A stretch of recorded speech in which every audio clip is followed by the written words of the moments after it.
football, il a changé. Mais c'est fini. Vous avez assez de cette bande de racailles. Les meilleurs, c'était des Noirs et des Arabes.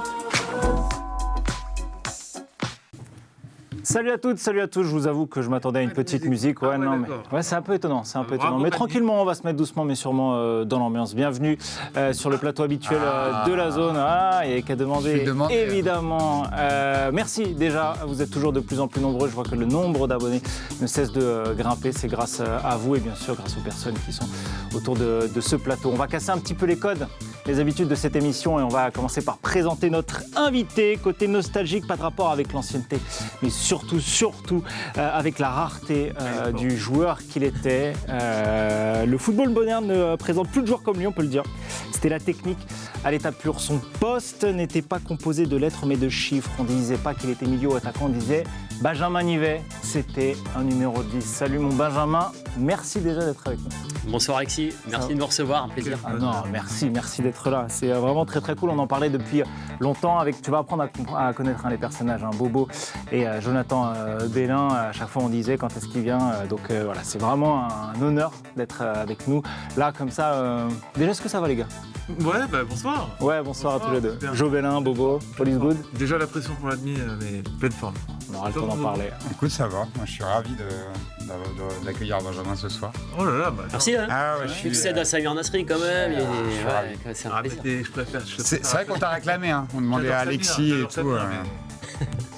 Et là, si je vous demande un petit souvenir là, de je peux peut-être pas, je le garde moi pour la deuxième partie. Ah, tu le gardes pour la deuxième partie? J'ai une vraie histoire.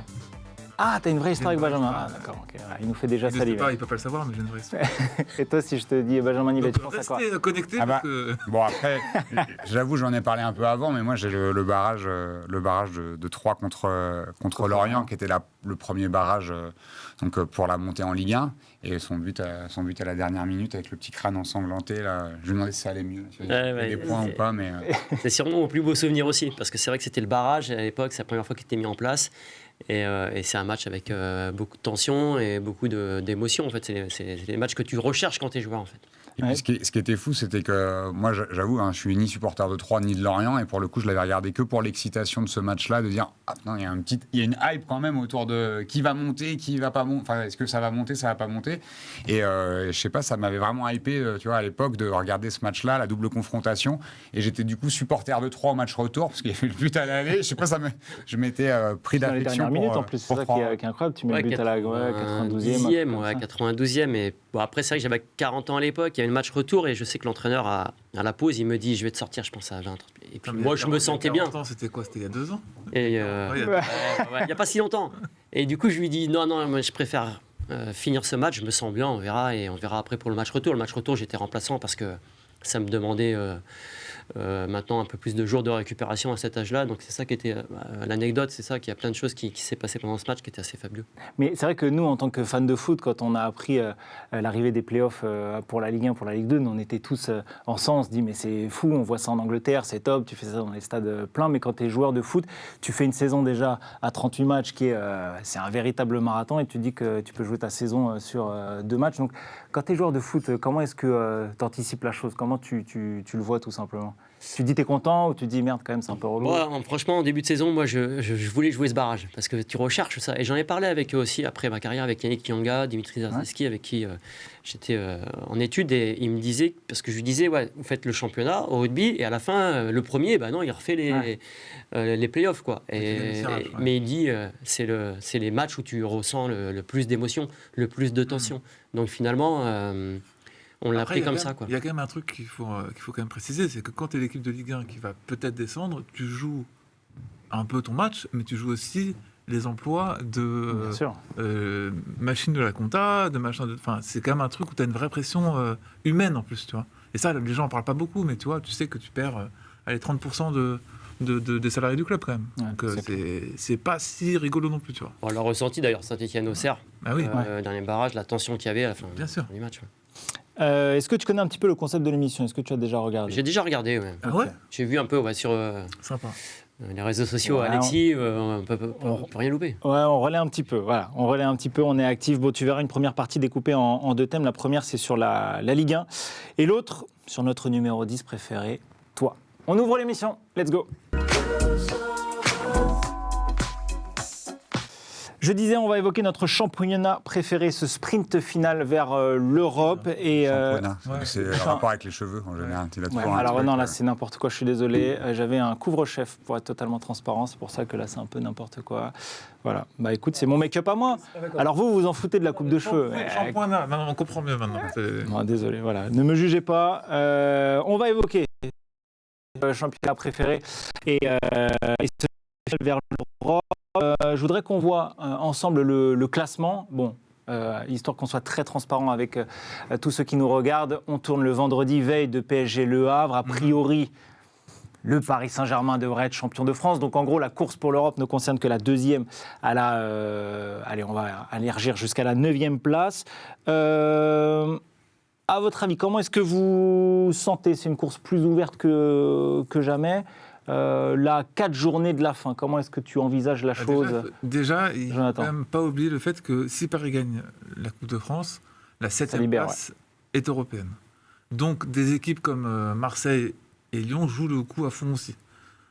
S'ils n'ont pas que 1 ou 2 chances, parce que tu vois, il y a un Rennes-Brest qui va être très important ce week-end. Tout le monde va jouer l'Europe en fait. Tu as la moitié du championnat qui joue la course à l'Europe aujourd'hui. Bobo, toi, tu t'attendais à ce que ce soit aussi serré, d'ailleurs, ou pas?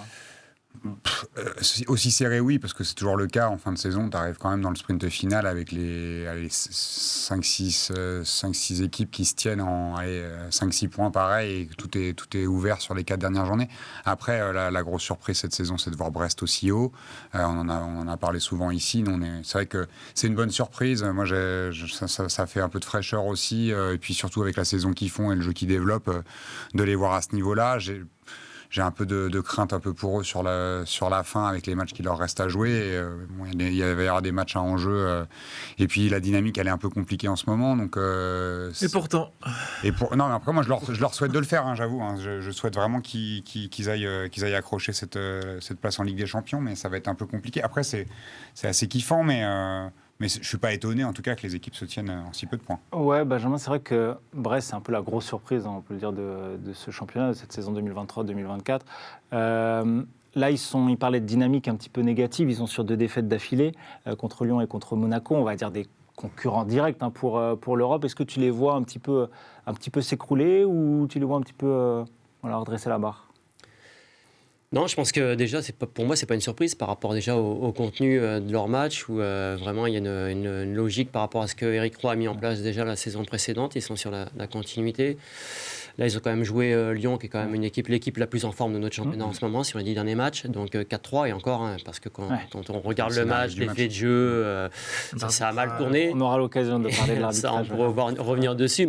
Et puis après, ils ont reçu Monaco. Monaco aussi, pour moi, c'est la plus belle équipe collectivement derrière le Paris Saint-Germain. Et ils l'ont prouvé cette semaine en battant Lille. Déjà, on parle de course à l'Europe. On sait déjà, Monaco, pour moi, c'est Ligue des Champions. Ils seront sur le podium.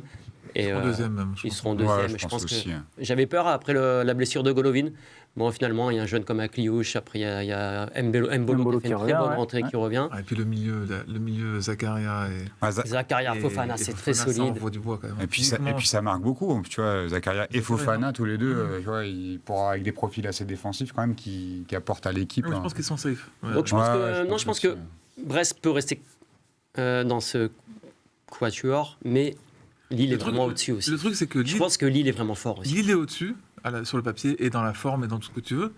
Le problème, c'est que Lille a enchaîné beaucoup avec la Coupe d'Europe pendant 2 semaines et demie, des matchs tous les 3 jours.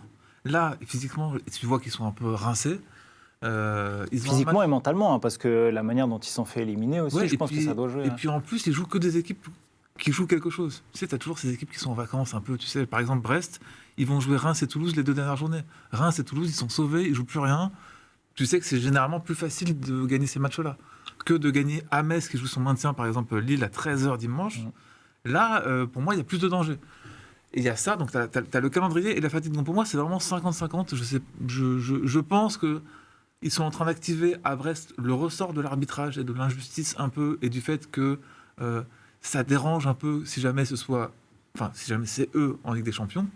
Je pense que le c'est mot un qu'on a beaucoup ressort entendu mental là. qu'ils sont en train d'aller chercher.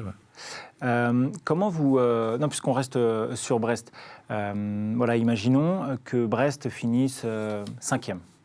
ce qui est quand même, ce sera le classement historique pour le stade brestois. Mais c'est pareil que 4e ou pas? 5e, non, 5e Europa League. Ouais, 4e Europa League. Tour préliminaire à la Ligue des Champions. Cette année. C'est pas la même chose. Mais allez, admettons que Brest soit 4e, donc avec un tour préliminaire, ou 5e qui fasse l'Europa League. Est-ce qu'il n'y aurait pas un petit goût d'inachevé Si, parce que j'ai envie de te dire, même si tu es 4e, le tour préliminaire, ça ne t'assure pas la qualification et tu ne construis pas ton effectif. C'est même une galère, en fait, pour un club comme ça, d'être 4e. Parce que est-ce que tu recrutes, est-ce que tu recrutes pas? Si tu recrutes pour te qualifier pour la Ligue des Champions, mais que tu n'y vas pas, tu te mets en galère financièrement. Finalement, 4e, c'est la pire place, je trouve. 3e, t'es direct en... T'es direct en Ligue des Champions. C'est énorme. Mais je me dis pour eux, tu vois, si tu diriges un club, tu veux te projeter un petit peu, il vaut mieux être 3e ou il vaut mieux être 5e. 4e, c'est vraiment la place bâtard où je trouve ça compliqué. Tu peux prendre des risques un peu dans l'intersaison, de chambouler ton effectif. Et je trouve que limite, je leur souhaite plus d'être 5e que 4e, tu vois. Parce qu'en fait, par rapport à leur saison, ils étaient 2e. Pour eux, même si, pour eux, ils se disent tout haut devant nous, les médias, que déjà c'est bien où ils en sont et il n'y a pas cet objectif de Ligue des Champions, maintenant ils l'ont. Évidemment. Et en plus, c'est des joueurs, peut-être c'est leur seule chance peut-être de disputer la Ligue des Champions dans leur carrière et le faire avec Brest. Après, ou d'obtenir un gros contrat ailleurs. Ou d'obtenir un gros contrat pour certains. Mais par contre, pour la saison prochaine, ça peut être compliqué. Mais bon, après, ça, c'est autre chose. Parce que jouer la Ligue des Champions, faire attention aussi de ne pas se mettre en galère, effectivement, s'ils sont 4e financièrement. Donc, après, ils savent déjà, de ce que Toulouse l'a bien fait, n'empêche. La bascule, c'était l'Europa League, mais ils l'ont plutôt bien géré. Ça a été compliqué quand même. Leur première partie de saison, ils étaient relégables à un moment donné. Et une fois la Coupe d'Europe passée, c'est là qu'ils ont enchaîné un peu les victoires. Et ça a été beaucoup mieux sur la deuxième partie. Qu'importe la place, que ce soit la Ligue des Champions ou la 5e place, par exemple, Brassier va partir, tout le monde le sait, à un gros montant. Maintenant, après, qui va suivre? Est-ce que par les locaux, ils vont avoir des offres, de toute façon. Donc, quand tu réussis une saison aussi bien, tu as forcément des offres. Après, c'est pas des postes, moi, je trouve qu'ils sont très difficiles à remplacer. C'est pas des... alors, peut-être, Ménès Melou, je ne le vois pas non plus partir, tu vois. Il est âgé, si jamais... âgé. Façon de parler. S'il joue la Coupe d'Europe, il est très content de rester dans un climat qui lui plaît. Je pense que c'est un joueur intelligent, un peu à ton image. À l'époque, tu vois, vraiment, c'est pas des gens qui ont besoin forcément d'aller chercher quelque chose d'autre. Et je pense qu'il est très bien là où il est. Tu vois, et puis, est-ce qu'on n'a pas un peu tous envie de voir le Real Madrid se déplacer à Francis Leblay? Mais je pense pas que ça puisse jouer là-bas. Il parlait de 5000 personnes. 5000, c'est ça. Forcément, au niveau à cause des tribunes, je sais plus, j'ai oublié le terme. Mais ils iront ailleurs, ils iront non, le président disait qu'il voulait pas jouer ailleurs qu'à Brest. Mais moi, ça me ferait chier de pas les voir. Dans les immeubles juste à côté qui vont valoir cher. Je t'avoue que moi, ça me ferait chier de pas les voir. De pas les voir sur le podium. C'est un bon coup de moi, j'aimerais vraiment bien, parce que je trouve qu'encore une fois, le sport, c'est compliqué de parler de mérite, parce que tout le monde s'arrache, mais quand tu pars de si loin, enfin, tu vois, dans les têtes, et que tu arrives aussi haut, finalement, par tes résultats, parce que tu as laissé en sueur, en travail... Tu travailles bien. Ouais, et que tu vois, t'es récompensé de ton boulot et ouais, le mérite, ça fait du bien parfois parce que je trouve que on a rarement l'occasion de voir des belles histoires comme ça en Ligue 1, d'avoir des clubs qui sont programmés pour lutter et qui se retrouvent en Ligue des Champions. Franchement, je leur souhaite, ça me fait kiffer en fait. Ouais. Tu regardes le foot aussi pour ces histoires-là, les épopées. Tu vois, un peu comme les épopées en Coupe de France, finalement. Brest, ça restera extraordinaire, comme tu avais eu Sedan dans les années 2000, qui était arrivé à se qualifier pour la Coupe d'Europe, et c'était complètement inattendu. Moi, j'aime bien ces histoires-là. Tu vois, c'est l'histoire peut-être de copains, de trucs. On t'avait dit que c'était le romantique de la j'adore ça, mais j'adore les aventures humaines. Et tu vois, j'imagine qu'il doit y avoir remettre un coup d'entreprise derrière. Pour que ça arrive, il doit forcément se passer des trucs dans ce groupe-là. Tu vois, Et puis non, moi j'allais te dire, Benjamin, toi qui as vécu plein de clubs, plusieurs clubs en Ligue 1, tu le sens quand un club travaille bien, quand un club est c'est pas une question d'ambition, c'est une question vraiment de comment tu travailles. Lens a très bien travaillé, ils sont montés en Ligue des Champions. Là c'est plus compliqué parce que justement il faut faire la rotation, régénérer l'effectif. Ils ont eu du mal, c'était un peu compliqué cette saison, mais tu sens que Brest, j'ai l'impression en tout cas que Brest est mieux structuré, ou en tout cas il y a moins de paillettes qu'à Lens. Et pourtant, à Lens, c'est pas des paillettes. Mais je suis plus confiant parce que je sais comment ils travaillent aussi, donc c'est plus serein, je trouve. Oui, puis toi aussi, on rappelle pour ceux qui découvre Benjamin Nivet. Tu as été footballeur professionnel en Ligue 1 et en Ligue 2. Et puis aujourd'hui, tu es consultant pour Amazon Prime Video. Donc tu suis très souvent le Stade brestois. Tu connais le staff. Tu évoquais le travail d'Éric Roy, toi aussi. Mais il y a aussi le travail de tout le staff derrière, les adjoints. Et je pense aussi à Greg Lorenzi qui fait un taf. Tout à l'heure, tu disais tout est calculé. C'est vrai que s'il y en a un qui a 1, 2, voire 3 coups d'avance, c'est Greg Lorenzi qui fonctionne. Les planètes sont alignées. Le président il a donné les pleins pouvoirs à Grégory Lorenzi. Lorenzi travaille main dans la main avec Éric Roy. Et Éric Roy avec son staff, ça marche très bien. C'est des joueurs du club. Qui n'était pas en plus son staff. Il ne connaissait pas, il arrivait tout seul, mais avec un Bruno Rougy, avec Lachuer, ça travaille bien. Et puis le fait d'avoir gardé les Smelou. Tu as joué avec Lachuer? J'ai joué avec le frère. C'est Julien Lachuer. Là, c'est Julien Lachuer. Okay. Mais je jouais avec Yann. Ton beau-frère, quoi. C'est vrai. Et donc, du coup, l'IS Milou, il y avait quand même une sacrée enveloppe pour le vendre, mais non, ils sont restés fidèles à ce qu'ils ont mis en place. Et ils ont une ligne directrice et ils s'y tiennent. Et c'est intéressant parce que Lorenzi, je trouve qu'il fait du très bon travail dans son recrutement par rapport à peut-être un des plus petits budgets de notre championnat. C'est beau ce qu'il fait. Et puis en plus, c'est vrai que c'est pour les romantiques, c'est de belles histoires. Ouais, moi, je dis, ça me fait kiffer de les voir là. J'ai peur pour la saison prochaine. Par contre, ça peut être là où ça peut être plus dangereux. Parce que c'est vrai que la Coupe d'Europe. Le changement de stade, c'est toujours un peu compliqué, mais en même temps. Je sais pas, moi, c'est aussi faut le vivre en même temps, tu sais pas. Après, c'est aussi des cycles. Tu as des équipes ça leur a permis de se construire et de grossir, et peut-être que tu vois l'année prochaine ils feront une bonne saison, peut-être pas de raccrocher l'Europe, mais qui permettra de se restabiliser. Dans le top 10 au moins. Tu vois, de restabiliser, même peut-être à top 6, tu vois, on n'en sait rien. C'était notre fil rouge. Ouais, tu vois, parfois tu as des cycles comme ça qui s'installent et faut juste pas perdre tous ces joueurs, quoi. Bon, après, il faut quand même dire un truc, c'est que là, on a vraiment les 4 meilleures équipes du championnat cette saison de loin. C'est-à-dire que c'est incomparable. Même si tu as eu 2 cycles à Lyon, 1 cycle et demi à Marseille, ça n'a rien compris à cette saison. Il y en a eu plusieurs.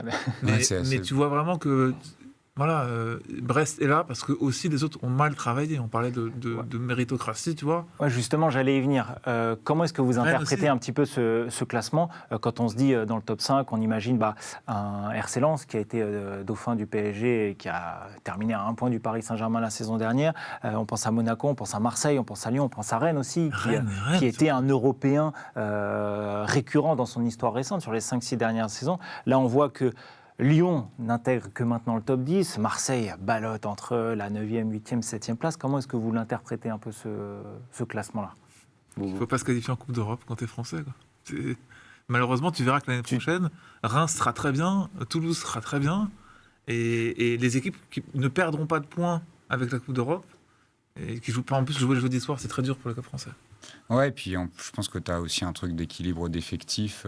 C'est compliqué pour des clubs dans l'économie française de pouvoir performer en Europe avec les effectifs qu'on a et de pouvoir jouer sur tous les tableaux et de gérer la fatigue et de gérer la pression aussi, tu vois, les nouvelles attentes, mentalement, ce que ça demande aussi comme énergie. Généralement, ce n'est pas des équipes qui vont dépasser les 12-13 joueurs. Pourquoi c'est plus dur pour la France? Ça, je comprends pas. Quand on a fait une belle campagne européenne. Là, oui. Cette saison, on a encore Marseille et le PSG en demi-finale. Lille qui a fait en Europa League, Lille qui a fait un quart, même Rennes, Toulouse a fait bonne figure aussi dans ces compétitions-là. Donc ça, c'est une bonne chose aussi pour le football français. Mais c'est vrai que si on parle de Lens, ça use physiquement, mentalement. On a vu, ils sont 6e. Là, pour moi, aujourd'hui, c'est une bonne saison pour le RC Lens parce qu'ils ont surperformé sur la saison dernière en finissant en 2e. Ouais. Finalement, là, ils sont 6e. Rennes peut-être un peu plus décevant parce que c'est une équipe où on attendait beaucoup mieux, quoi, parce qu'il y avait un vrai collectif la saison dernière. On était un peu déçus par le jeu, par le contenu. Bien sûr, Matic. Matic, c'était le joueur qu'on attendait et il n'a pas apporté ce plus. Donc... À Lyon, il a apporté en plus, c'est ça qui est fou. C'est que la saison de Matic, elle est invraisemblable. Il y avait un truc qu'on s'était dit en début de saison sur, tu vois, à Rennes, à chaque fois on s'attend, on attend un peu le tube de l'été ou le nouveau blockbuster, on sort un casting et en fait finalement c'est toujours un flop un peu, et de manière un peu incompréhensible, enfin un flop, on s'entend parce que c'est quand même pas catastrophique, mais au niveau des attentes et de ce qu'on pouvait espérer du club et là où il est, il y a toujours beaucoup de déception, enfin il y a toujours un peu de déception quand même, même par rapport à l'aura du club. Je trouve que c'est un très beau club qui a réussi à construire des belles choses, mais qui reste toujours, ils sont toujours un tout petit peu en dessous et ils n'arrivent pas à vraiment upgrader. Messieurs, avant d'enchaîner, je vais demander de vous mouiller. Donnez-moi votre top 5, à votre avis. Dans l'ordre ? Ouais, dans l'ordre. Ou alors, qui restera sur la touche parmi Monaco, Brest, Lille, Nice, Est-ce qu'on peut remettre le classement, Mani, s'il te plaît? Ouais, remets-nous le classement, comme ça on aura... Savoir s'il y a des trucs à... Moi, je peux. Vas-y. Je vais dire. Je connais les points de tête, PSG premier. Voilà, je vais pas. Voilà, il se mouille. Il se mouille. Monaco deuxième, troisième Lille, quatrième Brest, cinquième Lens. Ok, donc Lyon, Marseille, potentiellement pas du tout européen. Ils sont trop loin. Non, si, européen, mais pas top 5. Ok. Tu m'as demandé des top 5, Alex. Alors, et qui tu vois sur la touche? Les autres. Non, mais qui tu vois 8e ou 9e? Nice. C'est ce qu'il voulait dire, je pense. Nice et Rennes en dessous. Non, Nice, je les vois européens, mais pas, peut-être, mais moi, pas je dans vois le top 5. je vois peut-être Je les Lyon. vois européens. Nice. Marseille ne sera pas dans le... Parce qu'ils vont Non, perdre Marseille, l'énergie. non. Ils ont la demi, c'est mort. Ils vont perdre trop de jeux avec la demi-finale. Lyon pour monter, c'est les seuls qui peuvent dépasser pour moi Rennes et Nice. Mais est-ce que Lyon ne va pas tout jouer sur la Coupe de France? Ils peuvent pas se permettre. Je pense qu'il faut aller chercher au Même- moins la même- 7e Même place. s'ils essaient de tout jouer sur la Coupe de Ils France. vont gagner de la Coupe de France Surtout et la Coupe de finir France. 7e. Et après, c'est une semaine après la Ouais, fin c'est du championnat. Non, ils vont pas tout mettre. Même sur c'est la Coupe 3 de jours avant la finale avec des champions, je crois. France. En plus. Donc, Du coup, ils ont peut-être une vraie chance. Oui, ils ont- peut-être. Je rien dit. On aura le temps d'en parler de Eh ce bien, moi, PSG j'inverse. Dortmund. Je mets Brest en 3, Lille en 4. Donc ton top 4 est un... Le top 4, il change pas. Ouais. Tu mets Brest 3e? Non, toi, tu dis le top 4, Ouais. il change pas, c'est ça? Lui, il a mis Brest Ouais. 4e et Lille Voilà. 3e. Et la 5e place, je la donne à Lens aussi. Ouais. Ok. Et toi, mon bobo? Moi, je pense que là, il y a juste Brest et Lille qui vont échanger de place. Je vois Nice 5e. Ok.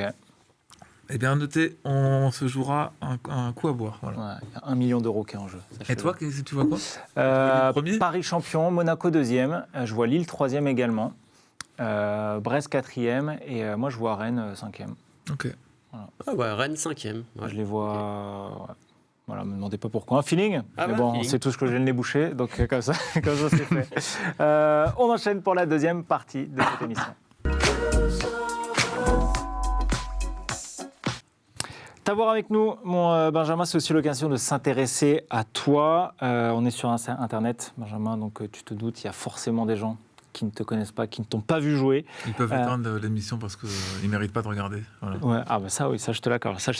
On peut le dire, tu as joué jusqu'à 42 ans et j'ai pas souvenir de joueur de champ avec une telle longévité en Europe. Et je crois même que tu es... Hilton. Ouais, Victorino Ah, Hilton, il a oui, c'est fait vrai. plus, ouais. Ah ouais?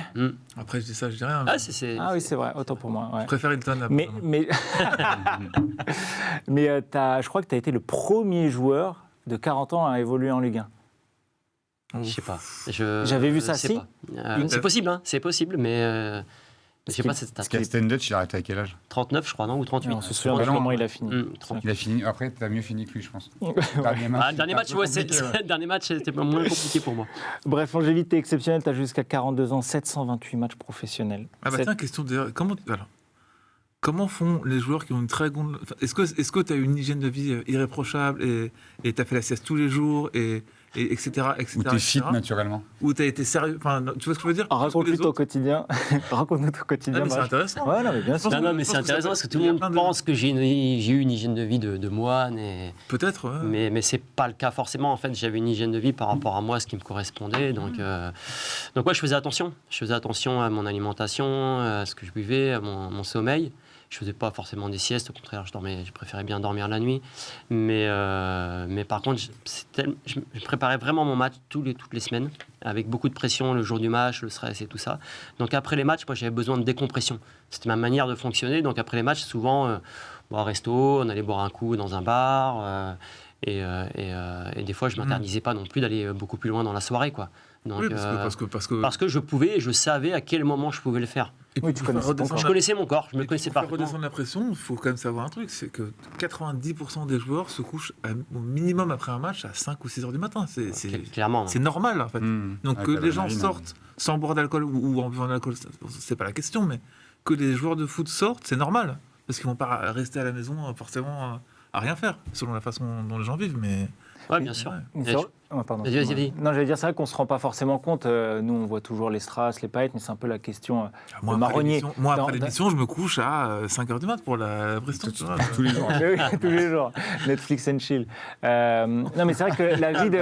Tiens à balles réelles. La vie de de footballeurs et de sportifs de haut niveau, elle est quand même très compliquée parce qu'on te demande des très très gros efforts sur le plan athlétique. Et puis de garder un petit peu ce mantra-là, c'est dur parce que tu as beaucoup de concessions à faire, quoi. Et ça, on ne s'en rend pas forcément compte.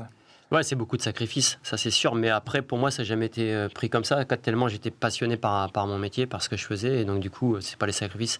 Pour moi, c'était quelque chose de normal pour être le plus performant possible. Et en fait, moi, je voulais tellement jouer le plus longtemps possible que je me suis mis cette ligne de conduite aussi dans ma vie de tous les jours. Donc, tu t'es rendu compte aussi de la chance que tu avais de faire ce que tu aimais aussi avant les autres, parce qu'il y en a plein qui se rendent compte de ça trop tard, quand ils ont peut-être plus ce truc-là ou qui ont perdu la chance de pouvoir faire perdurer cette passion, tu vois. Ouais, c'est ça. C'est pour ça que là, on emploie des fois le mot chance.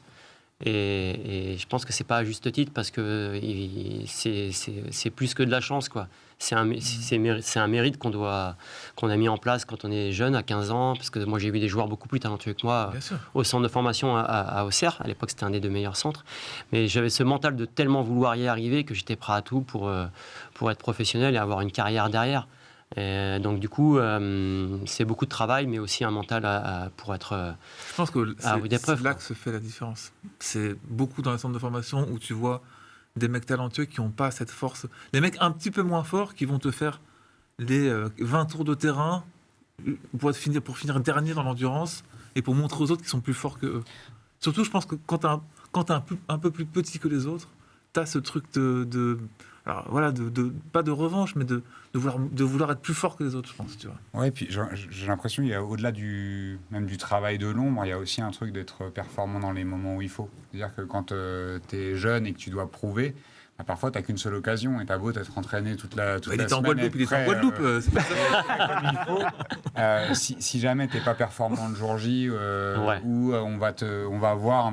En fait, c'est aussi comme ça que c'est la dimension d'être décisif aussi, tu vois, dans les matchs à enjeu ou pas, mais en tout cas, les jours où on vient de voir et de faire passer les paliers, parce que des fois, tu as beau t'entraîner comme un chien, même des mois, et puis tu n'es pas bon le jour J, et puis tu passes un petit peu à côté. Et, tu parlais de la dimension et de l'approche mentale, mais je trouve que c'est ça aussi qui est compliqué, parce que quand tu as 15, 16, 17 ans, et que tu as une pression de tu vas devenir joueur pro ou pas, est-ce que ta vie elle va dépendre du football ou pas, on se rend pas compte. À 17 ans, j'étais au lycée, j'avais rien à branler de la journée. Enfin, tu vois, j'étais en première, je passais au lycée, c'était pas très grave. Enfin, alors que Warren, il joue au match des champions. Mais il était homme du match dans un match de Ligue 1. Il y a 16-17 ans, il y a des filles aussi qui tournent autour, c'est pour ça.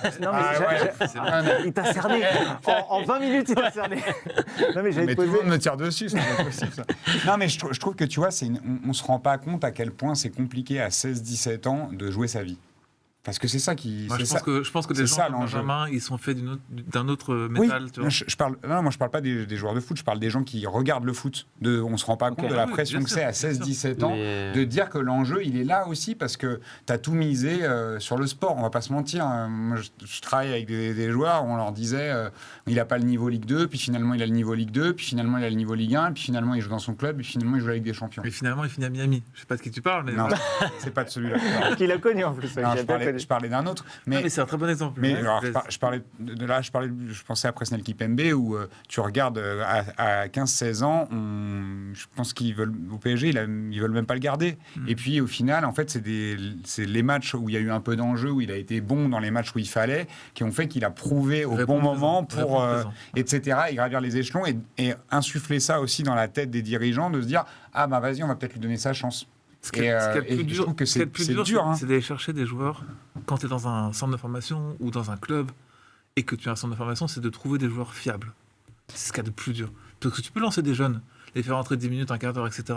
Ils vont être bons une fois sur 3 et ça s'arrête là. Et après, le joueur, il part dans un club inférieur, puis un club inférieur, puis un club inférieur. C'est 90% des joueurs des centres de formation. 90%. Et tu as les 10%, tu leur fais confiance et te le rendent tout de suite.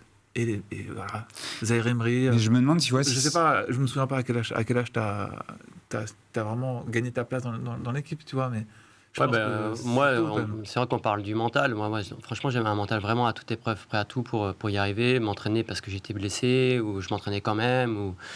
Mais par contre, j'avais une faiblesse à 18-20 ans. Tu parlais de mental, de pression et tout ça. J'ai géré mal mon stress avant les matchs. Donc, les rendez-vous importants à la JA, de passer tout de suite de National 2 en D1, Division 1. À l'époque, c'était Division 1.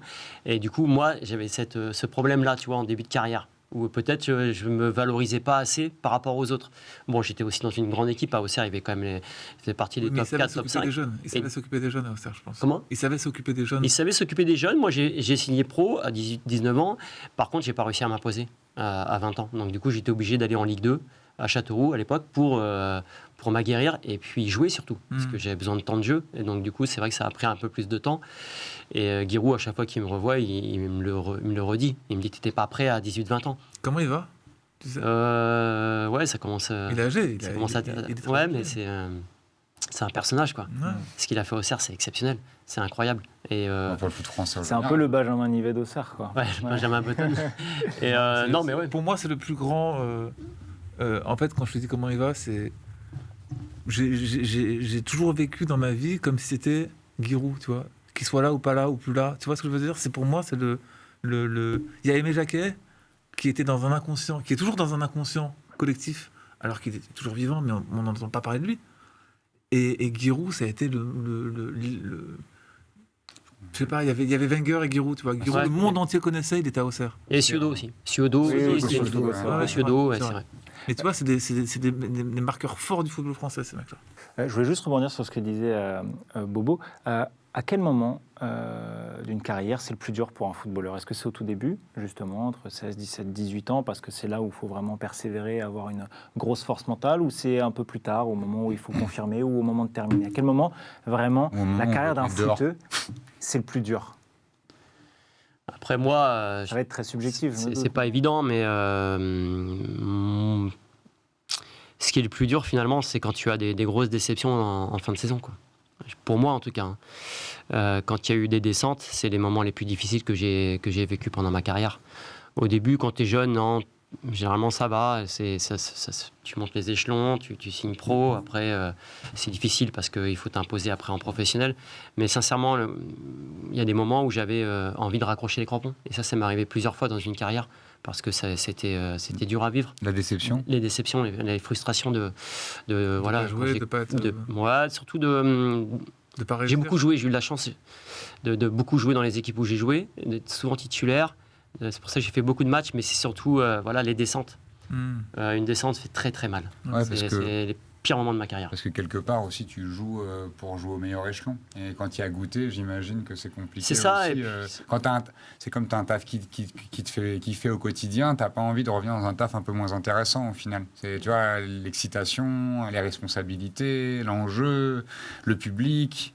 Ouais, c'est ça. Je peux parler de honte parce que c'est dur de dire ça, mais c'est pour ça que moi, quand je commente les équipes qui sont en difficulté aujourd'hui, les équipes qui vont peut-être descendre, je me mets à leur place. J'ai beaucoup d'empathie par rapport à toutes ces équipes-là, parce que je l'ai vécu moi, et je sais le mal que ça fait individuellement, mais toutes les personnes qui sont autour de toi, et puis le club, les salariés, tout le monde. Moi, c'est quelque chose qui m'a beaucoup marqué. À Nice, dans la salle de recrutement, c'est très très dur. Personne ne parle dans les bureaux. Personne ne parle. Tout le monde est en train de ils ont peur pour eux, quoi. Ouais. Donc c'est très difficile parce que les gens comptent sur toi. Tu as une double pression. En plus, tu fais ton métier. Tu es dans un championnat, c'est un tournoi comme un autre. En plus de ne pas avoir des bons résultats, tu as une pression extérieure qui est interne. Tu rentres dans le club, je peux te dire que tous les gens te regardent. Parce que ça, il y a 50 employés ou 100, ça dépend, tu vois. Mais tu passes au centre de formation, tu as des jeunes qui te regardent. Ils se disent, nous, on va prendre leur place parce qu'ils sont nuls. C'est ça ce qu'ils se disent, en fait. C'est toute la journée, c'est lourd, je pense. Hein. C'est très, très lourd.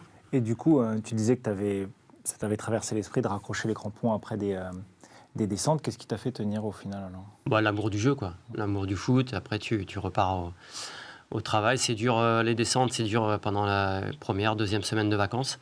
Où là, t'es un peu au fond du trou, c'est difficile. Tu sais que tu vas repartir en Ligue 2 l'année prochaine. Et après, il y a moi, j'ai tellement la passion du foot, du jeu, du plaisir d'être sur un terrain que tu retrouves très vite ce goût. Ça n'a jamais entamé la motivation ? Passer la déception de l'été en revenant en disant « Qu'est-ce que je fous là ? Ça fait chier, j'aurais dû me barrer » ou... Ouais, tu peux avoir des fois une petite perte de motivation, forcément, mais non, ça revient vite parce que tu as les objectifs. La chance que j'avais aussi à chaque fois, c'est que j'étais un des clubs qui revisait tout de suite la montée en Ligue 1. Donc ça, pour moi, ça me mettait les objectifs élevés, quoi. Donc c'était aussi intéressant. Même si on m'a souvent posé la question, tu préférais monter en Ligue 2, monter en Ligue 1, jouer la montée en Ligue 1 ou jouer le maintien en Ligue 1 ? J'ai toujours préféré jouer le maintien en Ligue 1 parce que la Ligue 1, tout est au-dessus. Qu'est-ce qui t'a manqué pour être dans une équipe qui joue l'Europe, pour être alors ça peut être le niveau, je sais pas. Aujourd'hui, tu as beaucoup plus de recul sur ta carrière, sur les choix que tu as fait peut-être, parce que quand on parlait avec Samir, par exemple, c'était plus la motivation, lui, qui lui est passée. Toi, visiblement, c'est pas le cas. Je suis assez copain avec Atem. Atem, lui, c'était plus les choix de carrière qui étaient un peu compliqués. Pas qu'il regrette, parce qu'il regrette pas, il l'a fait ce qu'il voulait faire, tu vois. Mais qu'est-ce qui, toi, te dit, voilà, j'aurais aimé faire ça mieux, ou tout simplement, j'avais peut-être pas le talent pour être en Coupe d'Europe, ou l'équipe de France, j'en sais rien, tu vois, mais... Ouais, non, déjà physiquement, j'avais quand même un jeu atypique par rapport à mon époque. Ouais, je serais arrivé plus tôt, peut-être que c'est ça. Je serais arrivé dans les années 80-90. Ouais, j'étais plus un joueur de... Ou faire un truc à la Griezmann, peut-être, parfois en Espagne ou dans un peut-être en Espagne, peut-être j'aurais été plus apprécié par rapport à mes qualités. Parce que physiquement, c'est sûr que j'avais du retard au niveau athlétique. Donc, après, ce qui s'est passé, c'est que les équipes ne jouaient plus avec un vrai numéro 10. Donc moi, j'ai perdu beaucoup de temps. J'ai perdu beaucoup de temps en début de carrière parce que j'ai dû m'imposer à Châteauroux. Je me rappelle, il y a un entraîneur qui est arrivé, il jouait en 4-4-2.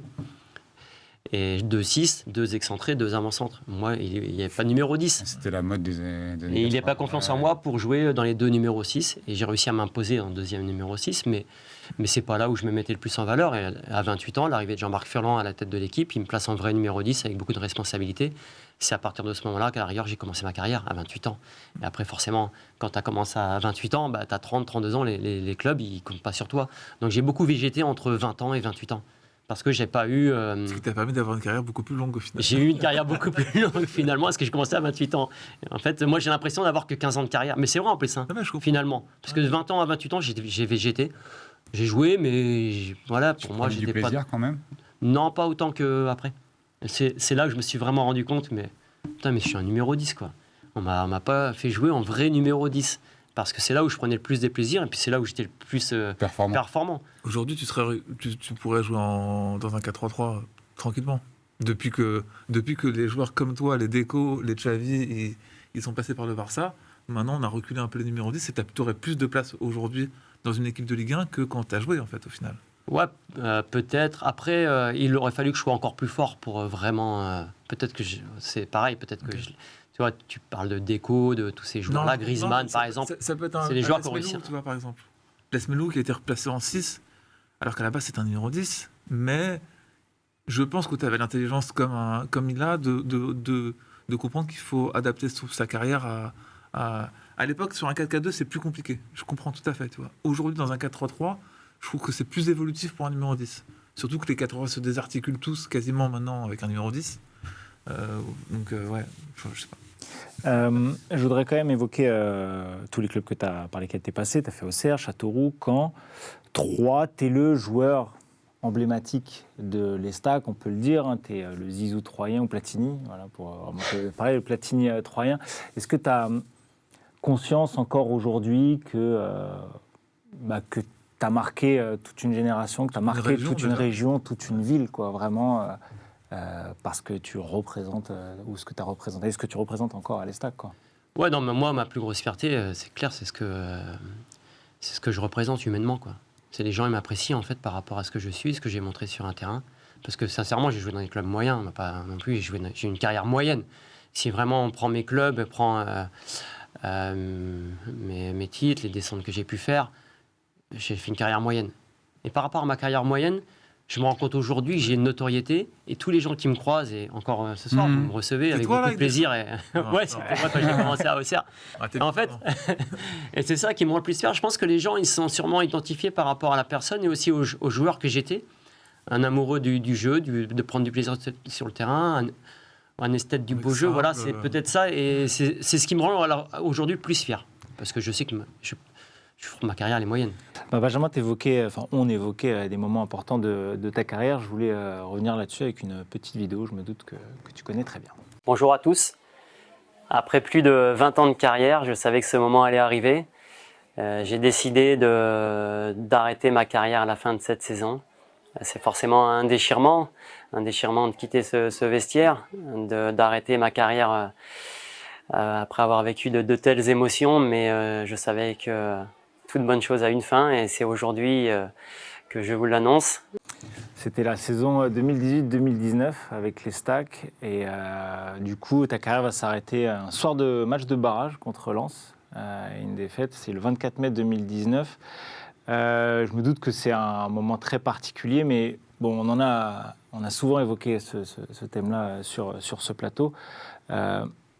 Qu'est-ce que fait l'effet de l'annonce et de la retraite, tout simplement, pour un sportif de haut niveau?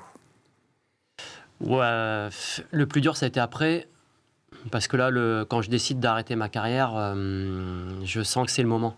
Donc du coup, et puis j'ai 42 ans, donc du coup, c'est pas la même chose que d'arrêter quand tu es plus jeune.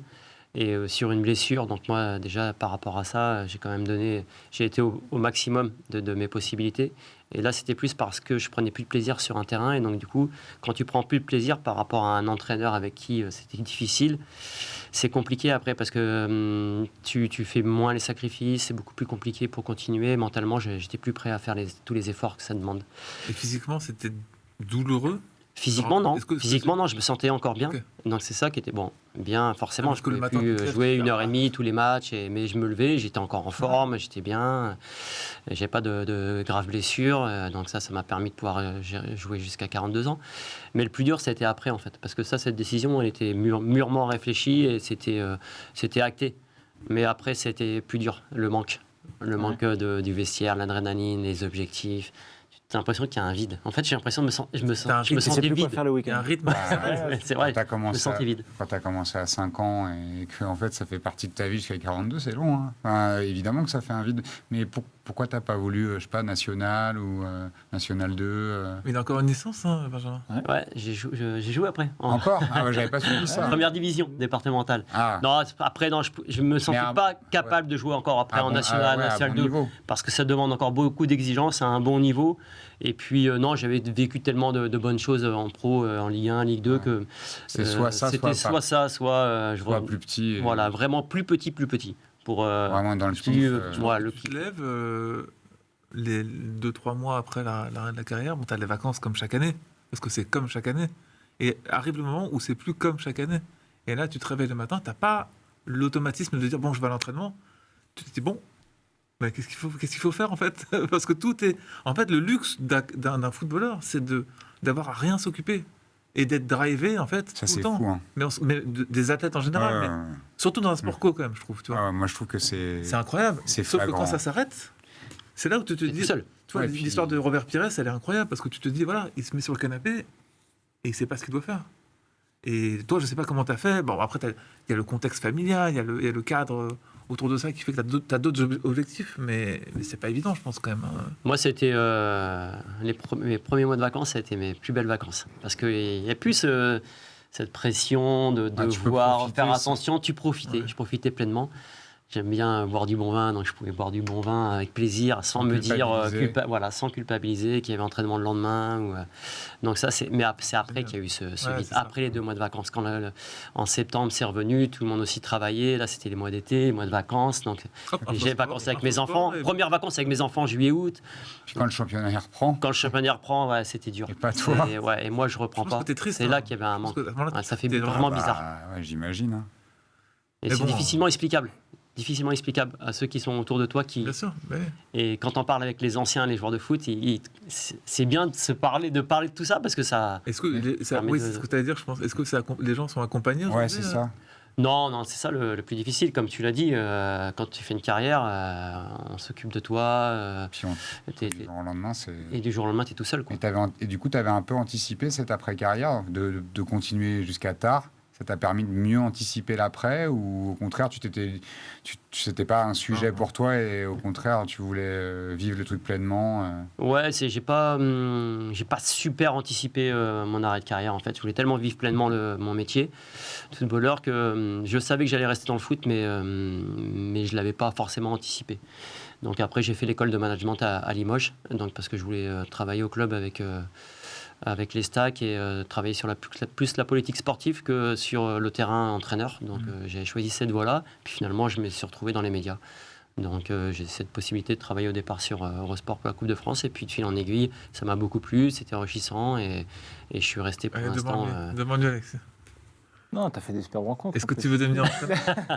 Est-ce que tu veux devenir entraîneur? C'est ça ta question? Ah, non, pas du tout. Non, pas du tout, parce que c'est vrai qu'on a eu l'occasion d'en parler, donc je sais vers quoi a envie de se pencher Benjamin. Non, là, je vois le temps qui file. On va terminer l'interview, mais j'avais 2 petites questions. Je ne sais pas trop dans quel ordre les poser. Longévité exceptionnelle. Tu as joué jusqu'à 42 ans. Quel souvenir tu gardes de ta carrière? Si tu avais une chose à retenir, un flash là qui revenait, ce serait lequel? Et puis surtout, l'autofoot. Est-ce que entre autres. Et surtout, est-ce que tu as conscience que tu as fait partie d'une lignée de joueurs qui n'existait que trop peu ou qui n'existe plus, tout simplement? Ouais, on a parlé de TJ Savanier pour répondre à la deuxième question. Voilà, c'est un joueur qui est là. C'est vrai que Julien Ferré aussi, les Mika Paggi, c'est des joueurs qui me parlaient plus que d'autres. Mais c'est vrai que maintenant c'est plus difficile de retrouver des vrais numéros 10 avec le nouveau football. Enzo le fait aussi.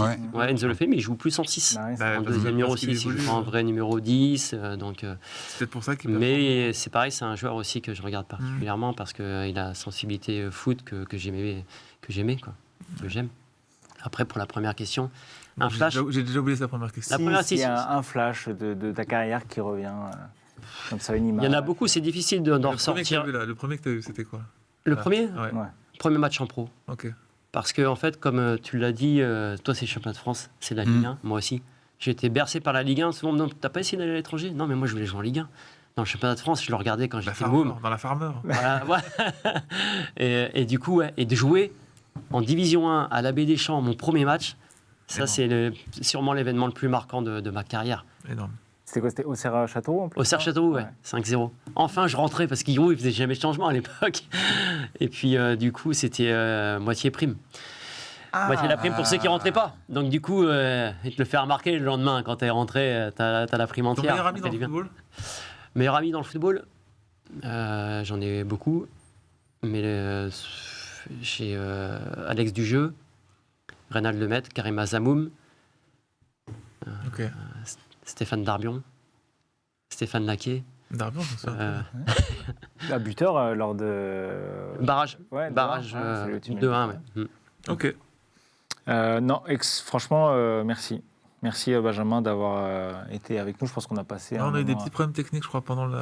Oui, voilà. Alors, désolé pour ceux qui ont l'habitude de nous regarder. On a eu des petits soucis techniques pendant cette partie d'interview. On a réglé tout ça. Donc, pendant le truc, il y aura encore quelques petits soucis. Mais... Apparemment, tu étais trop BG. Il fallait qu'on coupe un peu.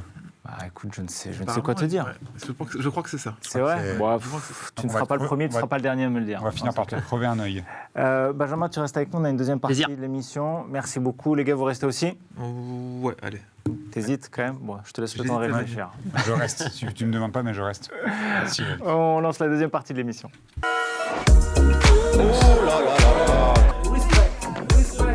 Le football, il a changé. C'est fini. Vous avez assez de cette bande de racailles. Les meilleurs, c'était des Noirs et des Arabes.